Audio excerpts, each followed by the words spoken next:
खुलुमबाय नोंथांमोनखौ बयखौ बरायबाय। दिनै 19 डिसेम्बर 2022 बाराय जाबाय समबार। फैदो दिननि खौरांफोरखौ बेखेवनोसै। चिरां जिल्लानि सिङाव थानाय बासुगाव ओनसोलनि थागिबि जगत ब्रह्मखौ सानै दुथां सुबुङा जेबो दाय गैयाबालासिनो गाज्रि रोखोमै बुना गालांदों आरो नखरैनो सिलिंखार खालामलांगोन होननानै हुमखिबो होलांदों। बुग्रा सानै सुबुंनि मुंखौ रिनय राय आरो शंकर राय होननानै जगत ब्रह्म बिथाङा फोरमायदों।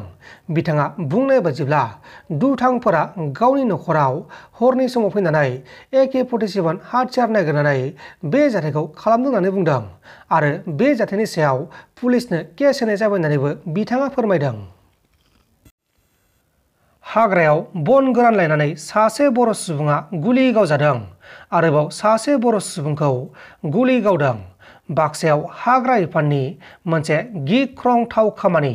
सिखाव फालांगिरि सन्देह खालामनानै सासे दाय गैयै बर' सुबुंखौ गुलि गावदों आरो बे गुलिजों निर्मल बसुमतारी मुंनि सासे सुबुङा गोब्राब जोखोम जादों। बे समाव जोखोम जानाय निर्मल बसुमतारीखौ गुवाहाटी मेडिकेल कलेज एन्ड हस्पिटालाव फाहामथायगासिनो दङ। बाक्सा डिस्ट्रिक्टनि बाथाबारि हाग्रा खोन्दोनि सिङाव थानाय इन्दु भुटान बर्डार साखाथियाव बे जाथाया जादोंमोन। ओनसोलनि रायजोफोरा बुंनाय बायदिब्ला निर्मल बसुमतारीया बरदिननि थाखाय हाग्रायाव बन लायनो थांदोंमोन, अदेबानि बन गोरानखौ लायदोंमोन।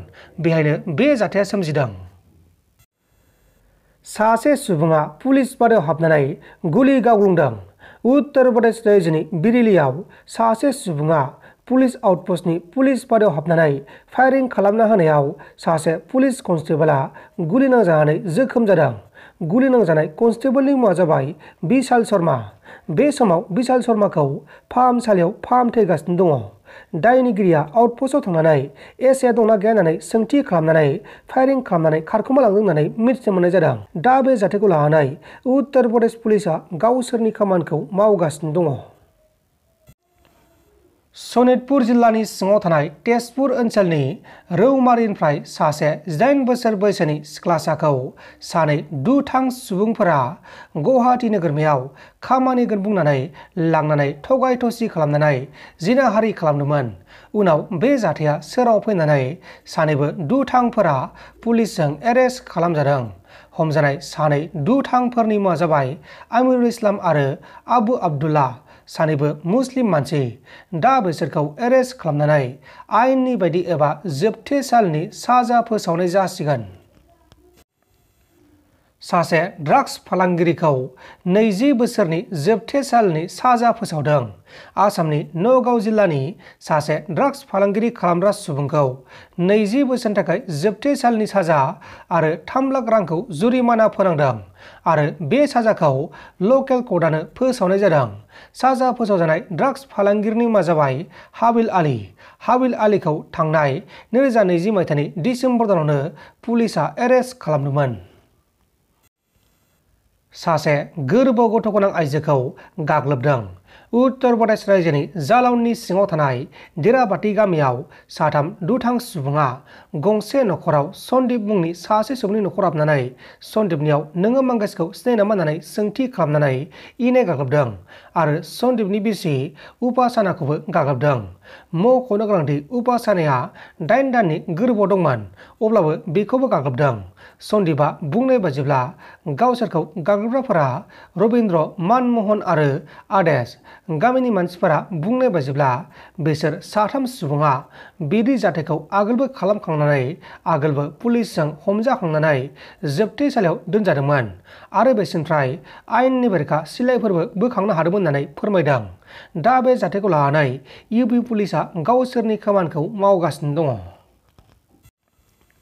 आरोबाव सासे आइजोखौ tukra खालामनाय जाथाया सोराव फैदों। झारखन्ड रायजोनि साहिबगन्जआव सासे दुथां सुबुङा गावनि असे बिसिखौनो बुथारनानै बिसिनि गोथै सहखौ मोनजिनै तुक्रा खालामनानै पुलिसजों एरेस्ट खालामजादों। थैनाय बिसिनि मुङा जाबाय रुबिका पाहादिन आरो बुथारग्रा दायनिगिरि फिसायनि मुङा जाबाय दिलबार आनसारी। मोनसे दुखुनांथाव जाथाया सोराङाव फैदों। गुजरातनि तापीआव सासे सुबुङा गावनि फिसाजोनि कलेजनि फिसखौ होनो हायैनि जाहोनाव बिसनि लोंनानै गावनि जिउखौ गावनो फोजोबदों। थैनाय बिफानि मुङा जाबाय बाकुल पाटिल, 46 बोसोर बैसोनि। बाकुल पाटिला गावनि फिसाजोनि कलेजनि फिसखौ लानानै टेनसनाव गोलैनानै दंमोन आरो दुखुजों रां गैयैनि थाखायनो गावनि जिउखौ गावनो फोजोबदों। नोंथांमोन दासिमनि माखासे खौरांफोरा बेखिनिल'मोन। बेखिनिसिम नायनायनि थाखाय नोंथांमोननिसिम रोजा रोजा साबायखर। गोजोन्थों। एसेनोसै। जै बर' हारिनि।